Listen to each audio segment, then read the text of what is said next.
The file slid across the mahogany surface like a venomous serpent, and for a moment, Sonia's mind refused to process what her eyes were seeing. The bold, black letters at the top read, "Petition for dissolution of marriage." Below it, my signature, sharp, final, unmistakable. The air in her office turned thin. She gripped the edges of the desk, her knuckles whitening as the world tilted sideways. This isn't from him," she said, her voice unnervingly calm, as if speaking the words aloud would make them true. "He wouldn't. He knows the rules. 7 days, and then we talk. We always talk." Her assistant, a young woman named Elena who had watched me wait in that lobby for hours over the years, took a cautious step back. "Ms. Gray, the courier said it was expedited.m.or.maillards firm handles all of." "I know, what merit handles?" Sonia snapped, her composure cracking. She snatched the file and rifled through the pages, her eyes darting over the legal jargon, the asset division clauses, the signed statement acknowledging the irrevocable breakdown of the marriage. My signature was there, page after page, bold and decisive, as if I had been waiting for this moment for years. And perhaps I had. She fumbled for her phone, her fingers trembling as she pulled up my contact. The message she'd sent earlier, "I'll take you to the beach," stared back at her, marked with a gray checkmark that meant it had never been delivered. She tried calling. The automated voice answered, "The number you have dialed is not in service." Blocked. She had been blocked. The realization hit her like a physical blow. For 3 years, she had wielded the threat of divorce like a blade, holding it over my head every time I stepped out of line. Every time I failed to bend to her will.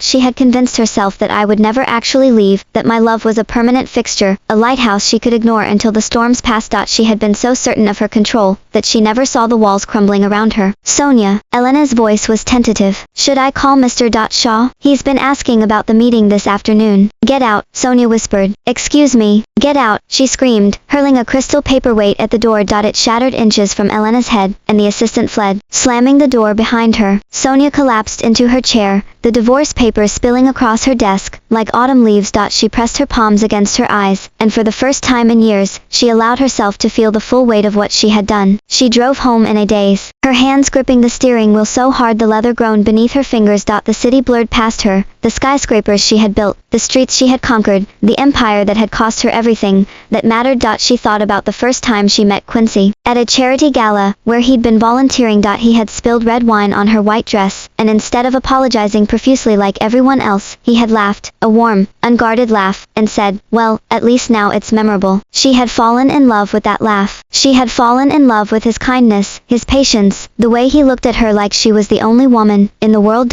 And somewhere along the way, she had forgotten how to look back. The house was silent when she stepped inside. The refrigerator was empty, the closet shelves were bare, and the lingering scent of my cologne, the woodsy one she always